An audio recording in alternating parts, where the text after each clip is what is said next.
నిష్కామ కర్మయోగాచరణలో ప్రబల శత్రువు కామమే. ఇది జ్ఞానాన్ని విజ్ఞానాన్ని నాశనం చేస్తుంది అన్నారు. ఎలా నాశనం చేస్తుంది అంటే, ఇంతకీ కామము అనేటువంటి శత్రువు ఎక్కడుంటాడు? ఎక్కడైనా ఒక చోట ఉంటే వెళ్ళి పట్టుకోవచ్చు. విచిత్రం ఏంటంటే, అధిష్టానం అంటే ఎక్కడుంటుంది? ఇంద్రియ స్థాయిలో ఉంటుంది కోరికలు, మనోస్థాయిలో ఉంటాయి, బుద్ధి స్థాయిలో కూడా ఉంటాయి, అన్ని స్థాయిల్లో ఉంటాయి ఈ కోరికలు. అయితే ఒకటేమో స్థూలమైన విషయాలు కోరుకుంటుంది, అంతేగా, కొన్ని సూక్ష్మమైనవి కోరుకుంటుంది. ఈ బుద్ధి ఇంకో రకమైన, ఏదైతే మొత్తానికి అన్ని స్థాయిల్లో ఉంటాయి. ఉంటే ఏమిటండి నష్టం? జ్ఞాన విజ్ఞాన నాశనం. జ్ఞానం ఆవృత్య ఏం చేస్తుంది? ఏ కాస్త విచక్షణ వివేకము శాస్త్రజ్ఞానం ఉన్నా దాన్ని కప్పివేస్తుంది. విమోహయతి మోహంలో పడేస్తుంది. కాబట్టి ఏం చేయాలి ఇప్పుడు? ఇంతకుముందు విగ్రహం ఏం పనిచేస్తుంది అని ప్రశ్న వేశాడు భగవంతుడు కదా. ఎందుకంటే బుద్ధి స్థాయిలో కూడా మోహం కప్పేస్తే, అవునా, అప్పుడు ఇంద్రియాలు మాత్రం ఏం చేయగలం అంటే, కేవలం ఇంద్రియ స్థాయిలో నిగ్రహించినంత మాత్రం చేత ప్రయోజనము లేదు అని అర్థం కదా. కేవలము ఇంద్రియ స్థాయిలో తాత్కాలికముగా ఏదో అలా వాటిని ఇలా ఏమిటంటారు నొక్కి పడితే అది నిగ్రహం కాదు సుమా. ఆ లోపల నుంచి అన్ని స్థాయిల్లో ఉంటుంది అది. కాబట్టి ఏమవుతుంది? జ్ఞానం విజ్ఞానం అన్నీ పోతాయి కదా. మరి ఏం చేయాలి అప్పుడు అంటే, ముందు బుద్ధి స్థాయిలో నుంచి మనస్సుని, మనస్థాయిలో నుంచి ఇంద్రియాలను చూసుకుంటూ ఏం చేయాలి? కంట్రోల్ అనేది లోపల నుంచి బయట వాటిని ఆపరేట్ చేయాలి. బయటే చేయటం కాదు. అంటే లోపల బుద్ధి స్థాయిలో నుంచి మనస్థాయిలో నుంచి ఇంద్రియాలను నియమించాలని అర్థం. లేకపోతే ఏమవుతుంది? సప్రెషన్ అయిపోతుంది. అందుకని ఏమన్నారు? త్వం ఇంద్రియాణి ఆదౌ నియమ్య. ముందు ఇంద్రియాలను నియమించాలి. ఎలా నియమించాలి? చెప్పాలి. ఏమిటి? ఇవి మంచిది కాదు, అండర్స్టాండింగ్ ఉండాలి, అవగాహన ఉండాలి, అవునా. దానికి నచ్చ చెప్పాలి, బతిమలాడుకోవాలి. మహాత్ములు అందరూ అలాగే చేశారు. జిహ్వే రసజ్ఞే మధుర ప్రియాత్వం త్వామేవ యాచే. ఓ జిహ్వా, ఓ నాలుక, నేను యాచిస్తున్నానే, నువ్వు ఈ శరీరం వదిలిపోయేటప్పుడు అమృత తుల్యమైన కృష్ణనామాన్నే జపించవే అని ఎవరిని యాచించాడు? నాలుక. అంటే ఏమిటి అర్థం? ఇంద్రియాలకి శిక్షణ, అవునా కాదా. కాబట్టి ఆ రకంగా చేయాలి, కానీ ఏదో మెకానికల్ ఆపరేషన్ లాగా నొక్కి పట్టేస్తే లాభం లేదు. నచ్చ చెప్పుకోవాలి, బుజ్జగించాలి, దానికి అవగాహన కల్పించాలి బుద్ధి స్థాయిలో కదా. అలా తీసుకురావాలి, అలా నియమించాలి. అప్పుడు ఏం జరుగుతుంది అంటే, ఈ ఇంద్రియాలను నియమించటం వల్ల ఈ బుద్ధి స్థాయిలో మార్పు తీసుకురావటం అనేది చాలా ఏమవుతుంది? స్లోగా, నెమ్మదిగా జరుగుతుంది. ఈలోపు ఇంద్రియాలలో నుంచి విషయాలు వచ్చి పడితే జ్ఞాన విజ్ఞానం అన్ని పోతాయి, నాశనం అయిపోతుంది కదా. కాబట్టి ఆ జ్ఞాన విజ్ఞాన నాశనం కాకుండా ఉండాలంటే ఏం చేయాలి? ముందు ఈ బయట నుంచి వచ్చే ఫోర్సు ఉంటుంది, ఇంద్రియాలు వచ్చే గాలిని లేకుండా వాటిని కంట్రోల్ చేయాలి. అక్కడితో సాధన అయిపోదు. అది ఇక్కడ భగవంతుడు చెప్పదలుచుకుంది కదా. ముందు విచక్షణ వివేకం కోల్పోకుండా అంటే కింద పడకుండా చూసుకోవాలి. పడిన తర్వాత పైకి లేవటం వేరు కదా. అందుకే విషయ ధ్యానం ఇందాక చెప్పారు కదా 2వ అధ్యాయంలో.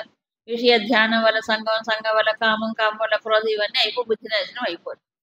బుద్ధి నాశనం కాకుండా ఉండాలంటే ఏం చేయాలి? ముందు ఈ విషయాలు అనేవి విషయాల్లోకి వెళ్ళకూడదు, కంట్రోల్ నియమించాలి. వెళ్ళకూడదంటే అన్ని కళ్ళు చెవులు అన్ని మూసేసుకుంటే నిద్రపోయినట్టే కదా.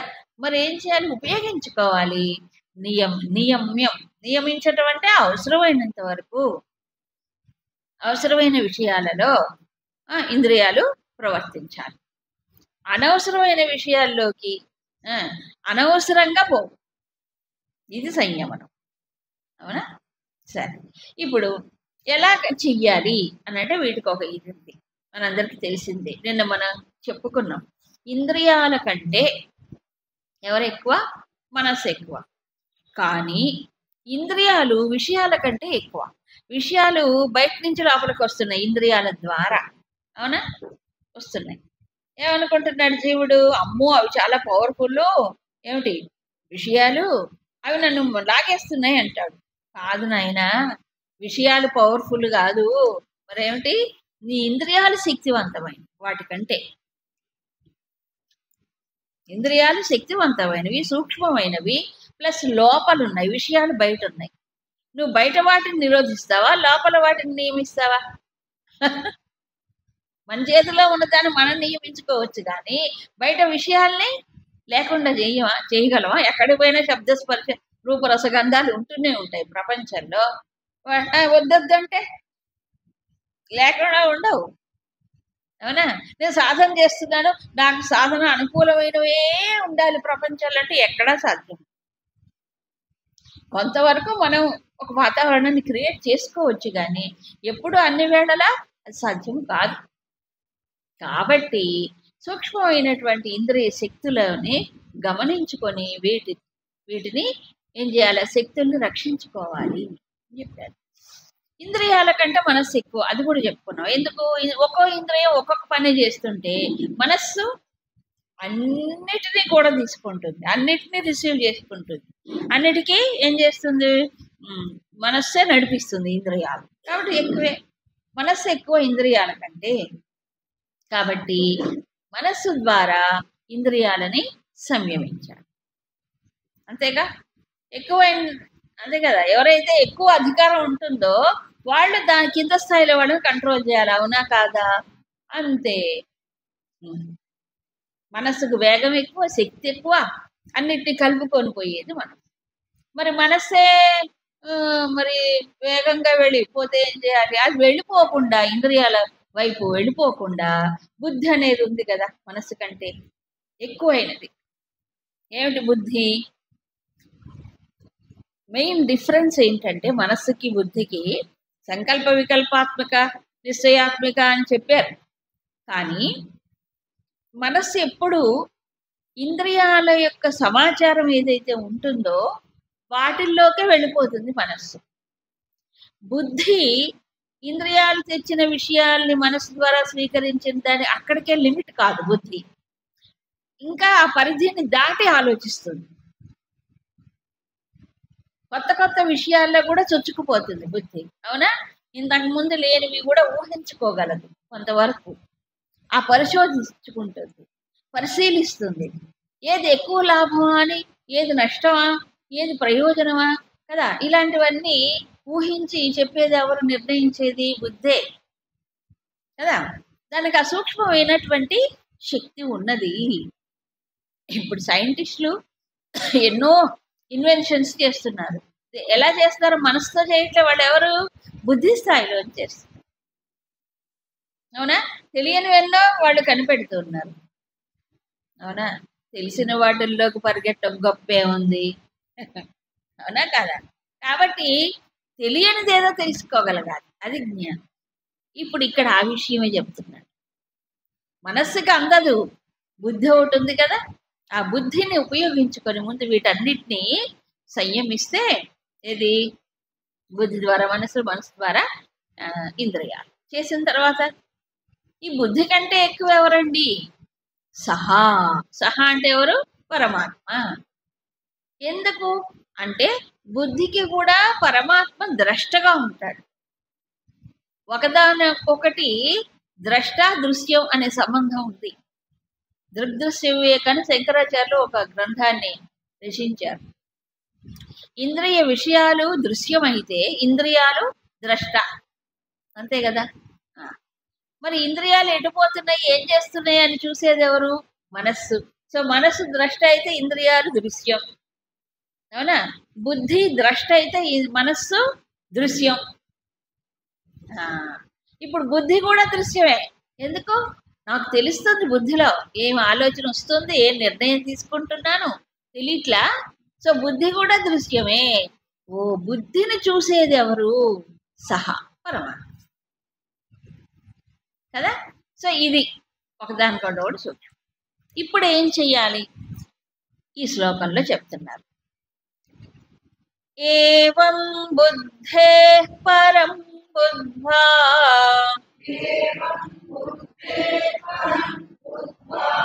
సంస్తభ్యాత్మానమాత్మనా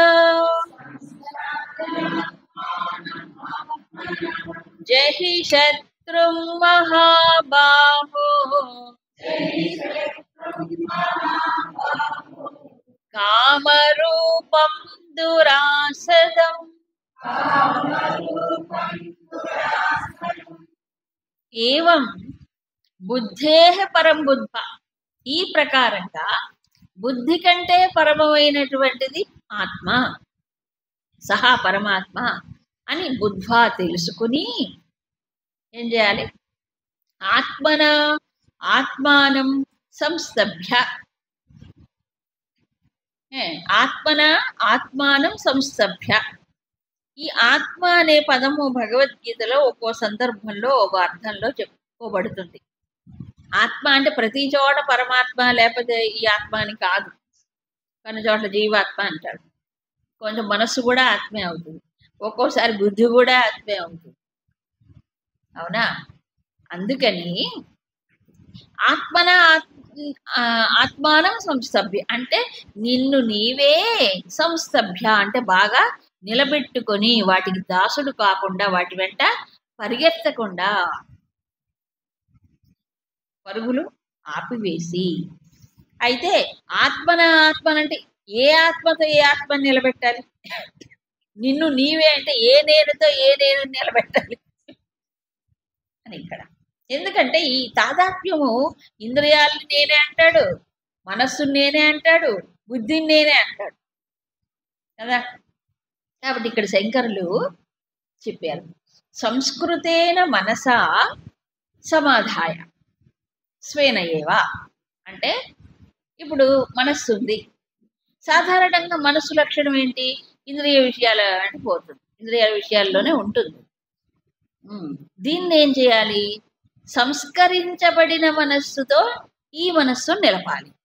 వాట్ డస్ ఇట్ మీన్? సంస్కరించబడిందంటే బుద్ధి, బుద్ధికి కదా మన సంస్కారం ఇచ్చేది, శాస్త్రజ్ఞానం ఇచ్చేది ఎవరికి? బుద్ధికి. గురువు యొక్క శిక్షణ ఎక్కడ దేనికి ఇచ్చేది? బుద్ధికి. అవునే కాదా? కాబట్టి గురువు వాక్యము శాస్త్ర బుద్ధి. ఇది ఏం చేయాలి? ధారణ చేసుకోవాలి. ఇలాంటి సంస్కరించబడిన బుద్ధి చేత మనస్సును ఏం చేయాలి? సంస్తభ్య అంటే నిలబెట్టాలి. అంటే ఏంటి? వీటి వెంట పరుగులు ఎత్తకుండా ఈ చిత్త చాంచల్యాన్ని ఏం చేయాలి? ఆపాలి, నిలబెట్టాలి. అలా ప్రాక్టీస్ చేస్తూ మహాబాహో, నువ్వే సామాన్యుడు ఏమిటయ్యా, మహావీరుడివి, పెద్ద పెద్ద భుజాలు ఉన్నాయి, భుజ బలం ఉంది, కాబట్టి శత్రువుల్ని ఈజీగా నువ్వు జయించగలవు. కాబట్టి నీకు కష్టమేం కాదు, ఈజీ చేయి, నువ్వు అప్పుడు గొప్పవాడు అవుతావు. మహాబాహో శత్రుం కామరూపం దురాసతం శత్రుం జహి కదా. ఇలాగా నువ్వేం చేయాలి? కామరూపమైన శత్రువును జయించాలి. ఇక ఒక విశేషణం పెట్టాడు, దురాసదం కామరూపం శత్రువు. దురాసదం అంటే ఏంటి? తేలిగ్గా జయించబడదది, అతి కష్టం మీదనే జయించబడుతుంది. ఏది? కామం అనేటువంటి శత్రువు. కామం అంటే ఏ విషయాన్ని గురించిన కోరికలైనా కామం కిందిగా వస్తుంది, ఏ విషయ కామనైనా వస్తుంది. కాబట్టి దీన్ని జయించడం అంత తేలికేం కాదు నాయనా. నువ్వు చాలా ఏం చేయాలి? కష్టపడితే గాని, ప్రయత్నం చేస్తే గాని దీన్ని జయించలేవు. ఎదురుగా ఉండే శత్రువుల్ని భుజబలంతో జయిస్తావు, ఇక్కడ భుజబలం సరిపోదు, దీనికి కావాల్సింది ఆత్మబలం. దీనికి ఏం కావాలి? ఆత్మబలము కావాలి.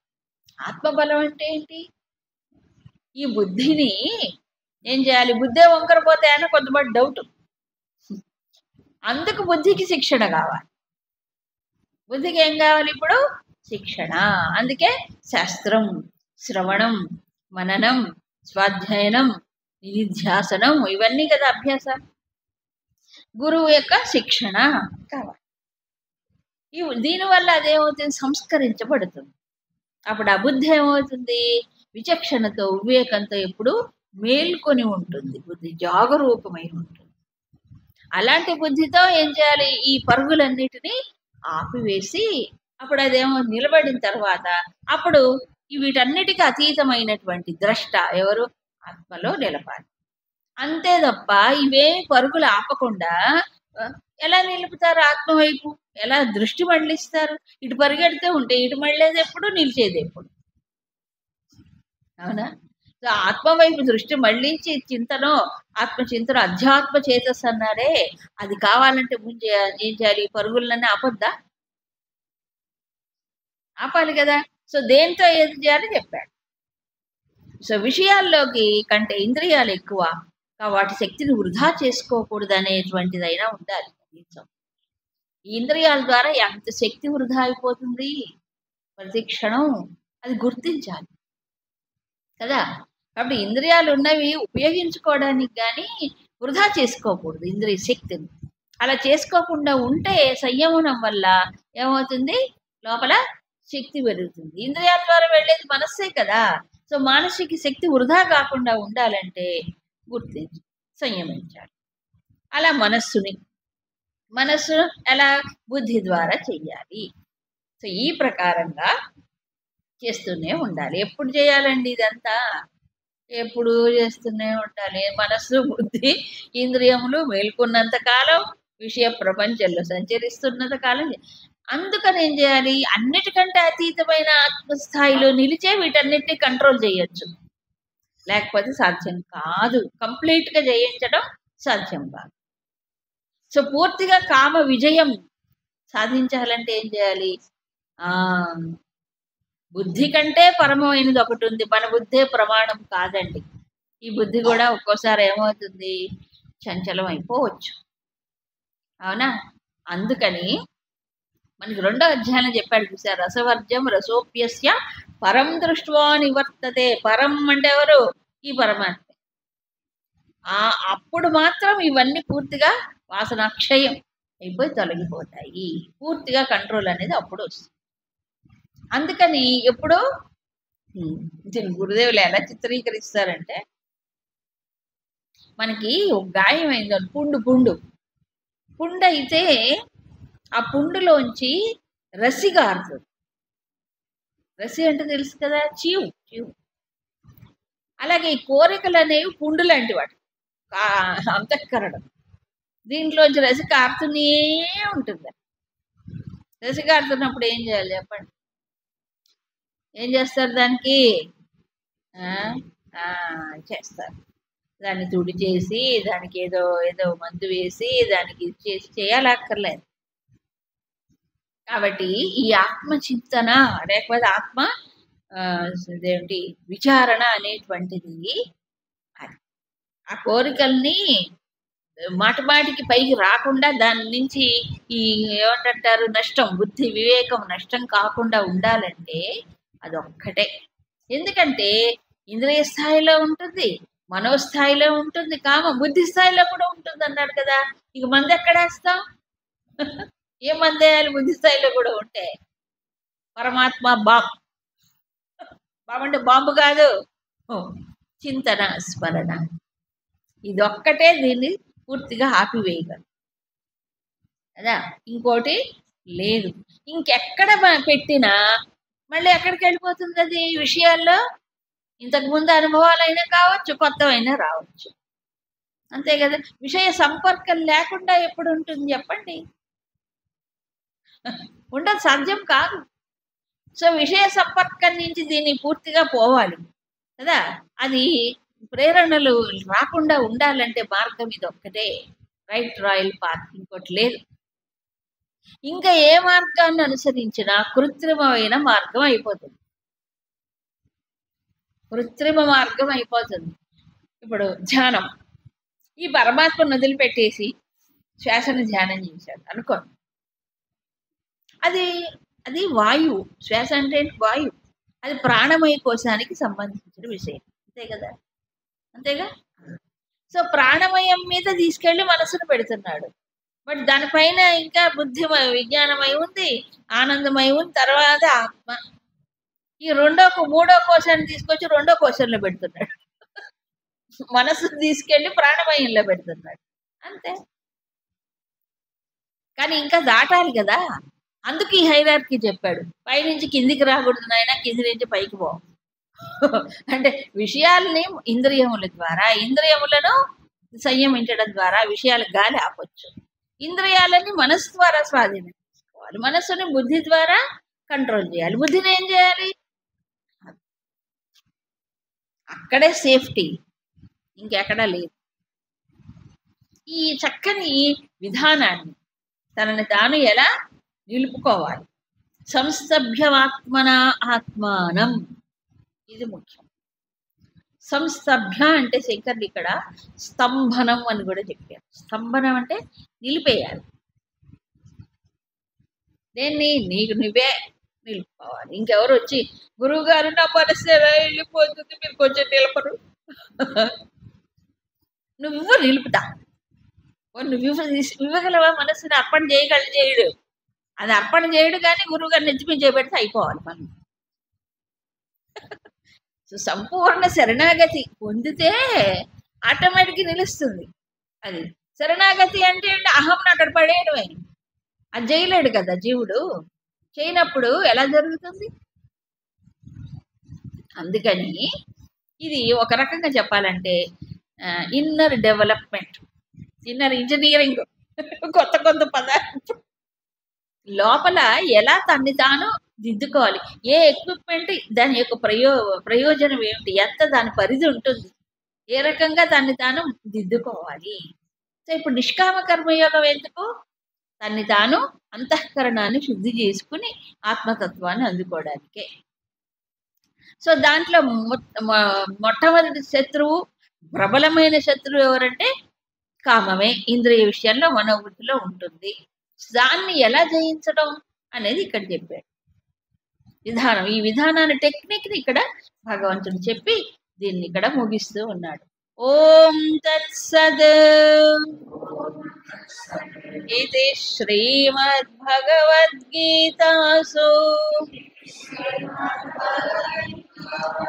ఉపనిషత్సు బ్రహ్మ విద్యాయాం యోగశాస్త్రే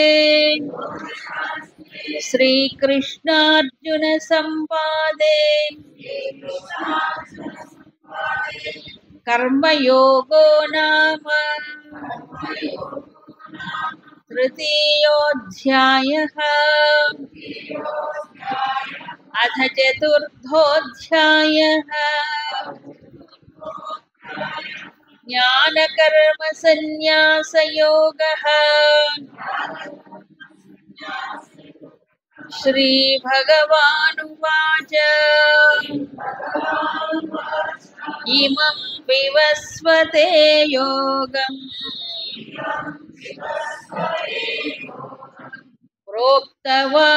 ప్రోక్తవానహమవ్యయం వివస్వాన్మనవే ప్రాహ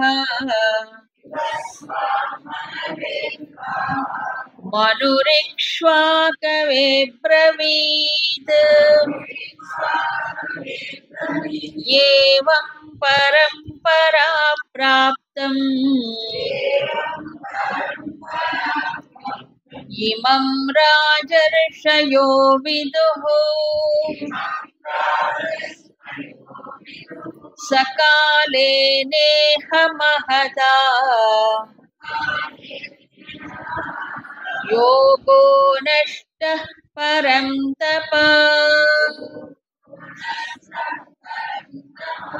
సో 3వ అధ్యాయంలో కర్మయోగ ఆచరణకు కావలసినటువంటి విధానమును, మెలకువలను అన్ని కూడా పూర్తిగా వివరించిన తరువాత ఇహ 4వ అధ్యాయం.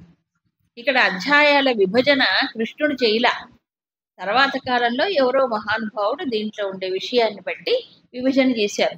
సో ఇది కంటిన్యూస్ ప్రాసెస్ జరుగుతూ ఉంది. చెప్పిన తర్వాత మళ్ళీ భగవంతుడే ఈ కర్మయోగ విధానం ఏదైతే ఉందో దాన్ని గొప్పతనాన్ని చెప్తున్నాడు. ఇంకోటి, ఒక ఏదైనా ఒక శిక్షణ కానీ ఒక విద్య కానీ, ఇది నిజానికి ఒక విద్య. విద్య అంటే మంత్రం అనే కాదు, ఒక విద్య. ఇప్పుడు అన్ని విద్యలే ఈ ప్రపంచంలో, ఇది కర్మయోగం అనేది ఒక విద్య. దీని ఆచరణ వల్ల మనిషి పొందేటువంటిది ఏంటో, కర్మబంధం ప్రహాస్యసి, కర్మబంధం నుంచి కూడా విడుదల పొందుతాడు అని చెప్పాడు కదా. ఇది ఎవరు చెప్పారు? ఈ టెక్నిక్ ఆఫ్ యాక్షన్ అనేది ఎవరికి చెప్పారు? ఎక్కడి నుంచి వచ్చింది? ఇదంతా కూడా చెప్పాలి కదా, పరంపర చెప్తున్నారు. సో 4వ అధ్యాయంలో మొట్టమొదటిసారిగా భగవంతుడు తన యొక్క ఈశ్వర స్థాయిని ప్రస్ఫుటంగా సూటిగా చెప్తున్నాడు. ఈ 3వ అధ్యాయంలో కొంత పురాప్రోక్తామయానఘ అని మొదటి శ్లోకంలో కొంతవరకు చెప్పాడు, 2వ శ్లోకంలో. కానీ ఇక్కడికి వచ్చేటప్పటికి అలా కాదు, అవతారం గురించి చెప్తారు. ఇప్పటిదాకా అర్జునుడు కృష్ణుణ్ణి ఆశ్రయించాడే తప్ప శ్రీకృష్ణుడి యొక్క ఈశ్వరత్వము కానీ, ఆయన యొక్క సర్వజ్ఞత్వము కానీ, సర్వవ్యాపకత్వము కానీ, ఆ పరమేశ్వరుడు అంతర్యామిగా ఉన్నాడనేటువంటి జ్ఞానము రాలేదు. ఆశ్రయించాడు, ఆయన మహానుభావుడని తెలుసు, కానీ అది ప్రస్ఫుటంగా బుద్ధికి గోచరము కాలే కదా. అలా కానంత వరకు ఆయన ఇచ్చేటువంటి జ్ఞానాన్ని పూర్తిగా రిసీవ్ చేసుకునేటువంటి యోగ్యత ఉండదు ఎవరికి? బుద్ధికి కదా. ఇప్పుడు ఎట్లా ఉంటుందంటే, ఒక విషయాన్ని సామాన్యుడు మరొక మామూలు మనిషి వాళ్ళు చెప్పుకున్నారనుకోండి, ఏదో చెప్తాడులే అనుకుంటాడు. కానీ ఎవరైనా పెద్దవాళ్ళు, కాస్త వయసులో పెద్దవాళ్ళు, అనుభవంలో పెద్దవాళ్ళు ఉన్నారనుకోండి, వాళ్ళు చెప్తే అమ్మో పెద్ద ఆయన చెప్పాడండి అంటారు. అవునా కాదు? అంటారు అదే విషయాన్ని. అది ఇంకొంచెం బాగా పెద్దవాళ్ళు అనుకోండి, బాగా గొప్ప పేరు మంచి జ్ఞానం ఉన్నవాళ్ళు, వాళ్ళు చెప్తే అమ్మో ఆయన చెప్పారండి, చాగంటి వారు చెప్పారు అనుకుంటారు. అవునా కాదు? ఎందుకని ఒక్కొక్కళ్ళకి వాళ్ళ పైన గురి ఉంటుంది. సో ఎవరిపైన గురి ఉంటుందో వాళ్ళు చెప్తే వీళ్ళకి ఏమవుతుంది? ప్రమాణంగా స్వీకరిస్తారు. అవునా కదా? ఏదైనా అంతే. సో ఇప్పుడు అర్జునుడికి కొంతవరకు అవగాహన వచ్చింది కాబట్టి సందేహం అడిగాడు, బాగానే ఉంది. కానీ కృష్ణుడి యొక్క పూర్తి స్థాయి ఈశ్వరత్వము తెలియదు కదా. బుద్ధి ఇంకా మేల్కోవాలి పూర్తిగా. కానీ కృష్ణుడే చెప్పాలి. విచిత్రం ఏంటంటే, సామాన్య మానవుడికి అర్థం అవుతాడు ఈశ్వరుడు ఎవరో. ఈశ్వరుడే చెప్పాలి తన గురించి, లేకపోతే మనకి ఎవరు చెప్తారు? ఆయన గురించి ఎలా అర్థం అవుతుంది మనకి? ఆయన చెప్తేనే అర్థం అవుతుంది. ఎప్పుడైతే ఇలా ఈశ్వరుడు చెప్తున్నాడు, ఇప్పుడు గురుస్థానంలో ఈశ్వరుడు చెప్తున్నాడంటే తప్పకుండా అవుదలు దాల్చుతాడు. అవునా? శిరోధార్యంగా భావిస్తాడు. ఆ గురి అది కుదురుతుంది. అవునా? ఇప్పుడు ప్రమాణం అనేది మనం ఎందుకు పెట్టుకున్నాం? దేనికైనా ఏంటి దీనికి ప్రమాణం అంటే, ఇదిగో ఇది భగవద్గీత ప్రమాణం, ఇదిగో వేదం ప్రమాణం అంటే అంగీకరిస్తాం. అవునా కదా? కౌన్ కిస్కా ఎవరో ఒకటి చెప్పాడంటే మనకే ప్రమాణమా? కాదు కదా. అందుకని నీకు చెప్పినటువంటి ఈ కర్మయోగం ఉంది చూసావా, ఇది సంప్రదాయబద్ధంగా వస్తున్నదే. ఇప్పటికిప్పుడు నేను కనిపెట్టి చెప్పినటువంటిది కాదు, కొత్త సిద్ధాంతం ఏమి కాదు. ఇమం యోగం, ఈ యోగం ఏ యోగం? కర్మయోగం. ఇది అవ్యయం యోగం. అహం ప్రోక్తవాన్ వివస్వతే. నేను దీన్ని ఎవరికి చెప్పాను? వివస్వంతుడికి చెప్పాను. ఎప్పుడో చెప్పాను. తర్వాత వివస్వాన్ మనవే ప్రాహ. ఆయన ఏం చేశాడు? వైవస్వతుడు ఆయన ఏం చేశాడు? మనువుకి చెప్పాడు. మను చక్రవర్తి ఉన్నాడు కదా, ఇక్ష్వాకు వంశానికి మూల పురుషుడు ఆయన. ఇక్ష్వాకుకి మనువు చెప్పాడు. ఈ ప్రకారంగా ఒకళ్ళకొకళ్ళకి ఏవం పరంపరా ప్రాప్తం ఇమం. ఇమం అంటే ఈ కర్మయోగం పరంపరగా వచ్చింది.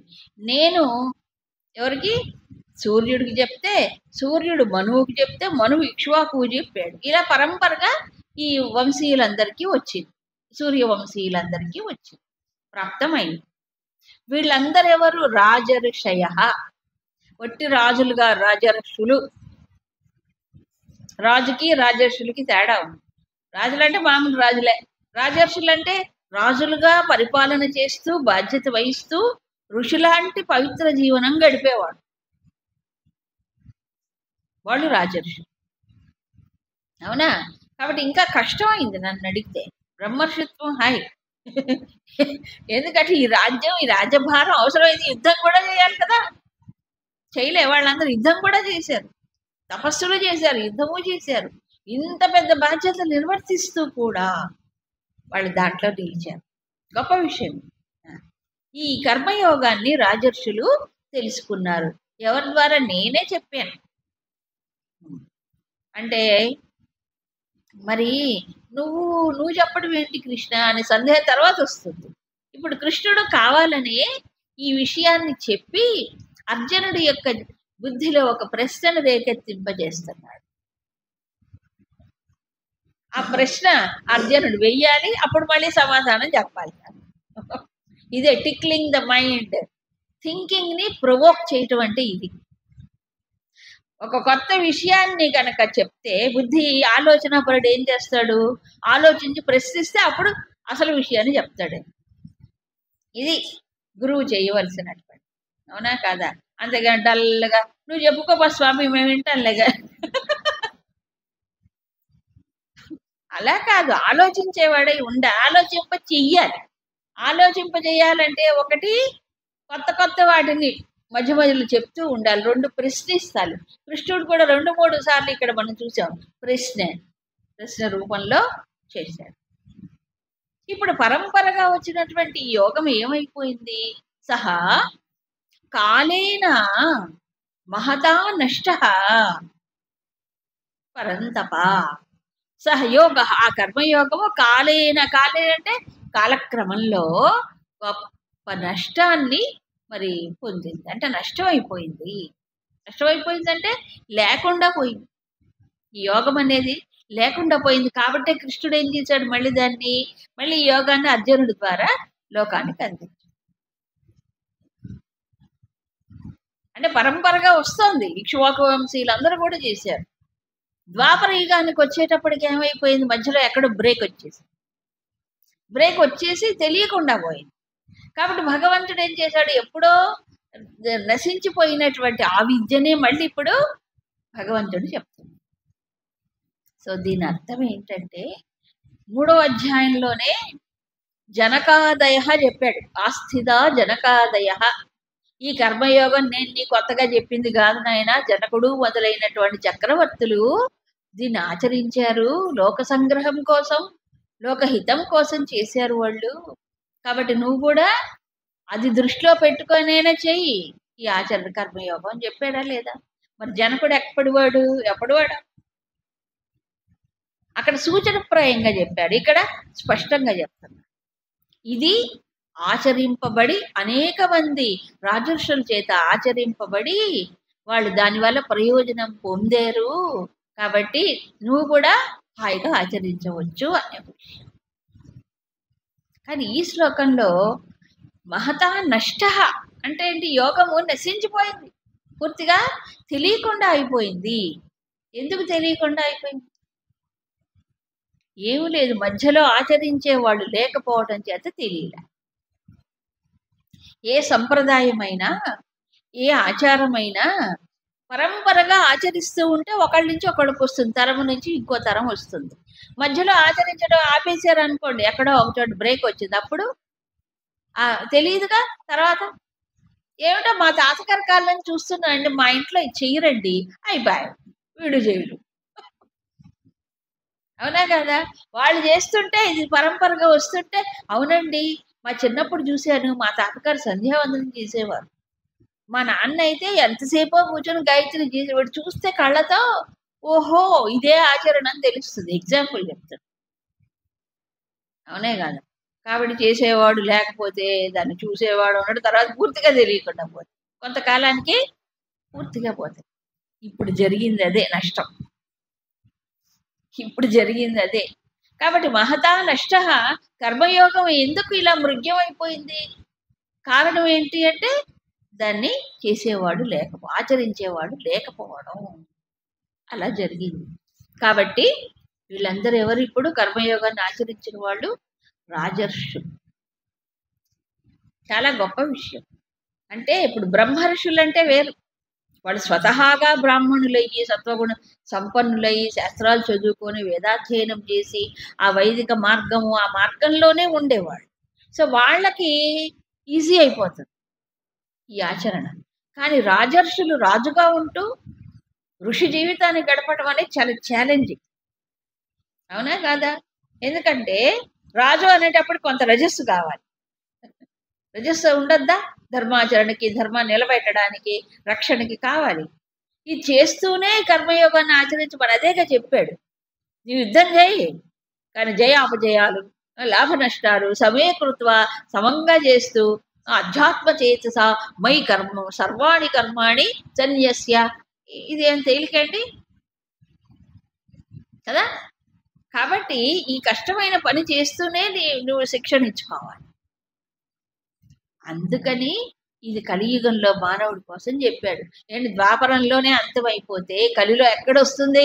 కాబట్టి శ్రీకృష్ణుడు జగద్గురు కలియుగ మానవుల కోసము ఈ కర్మయోగ విధానాన్ని తిరిగి పునరుద్ధరించాడు. ఒక రకంగా renaissance of the science of karma yoga అది కృష్ణుడు చేశాడు. కర్మయోగమే కాదు, జ్ఞానయోగం మాత్రమే ఉంది చెప్పండి. అందుకనే ద్వివిధ నిష్ఠ పురా ప్రోక్తామయా నగ 3వ అధ్యాయంలో చెప్పాడు. 2 నిష్ఠలు నేను ఎప్పుడో సృష్టి ప్రారంభంలోనే చెప్పానయ్యా అన్నాడు. గుర్తులా? ఏమిటి? జ్ఞాననిష్ట, కర్మనిష్ట. సాంఖ్యులకి ఏమిటి? జ్ఞానము, యోగులకి కర్మయోగం. అవునా? ఎప్పుడో చెప్పాడు. ఇప్పుడు ఆ విషయాన్ని ఇంకా స్పష్టంగా ఎవరికి చెప్తున్నాడు? ఎవరికి చెప్పాట ఆయన? ఎవరున్నారు సృష్టి ప్రారంభంలో? సూర్యుడు అనగానే మండుతున్న అగ్నిగోళము అన్నట్టు విజ్ఞానశాస్త్రం. మండుతున్న అగ్నిగోళం కాదు సూర్యుడు అంటే, సూర్యనారాయణుడు. సూర్యుడు అధిష్ఠించి సూర్యమండలాన్ని ఒక శక్తి ఉన్నది, ఒక దేవుడు, ఒక దేవత అంటాం ఆ శక్తినే కదా. ఆయన వల్ల ఈ విశ్వం అంతా కూడా పోషింపబడుతుంది, రక్షించబడుతోంది. అవును కదా?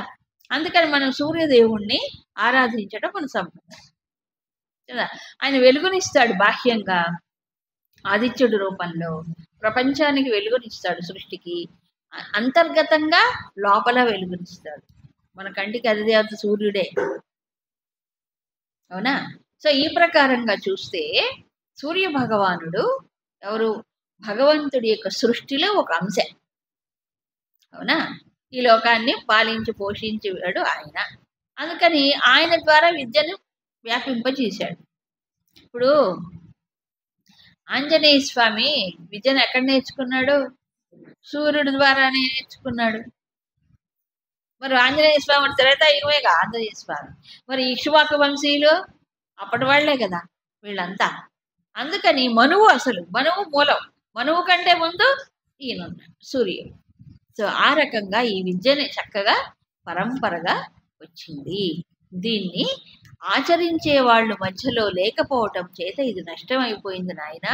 కాబట్టి నీవు దీన్ని చక్కగా ఆచరించవచ్చు అనే ఒక విషయం సూచించాడు భగవంతుడు.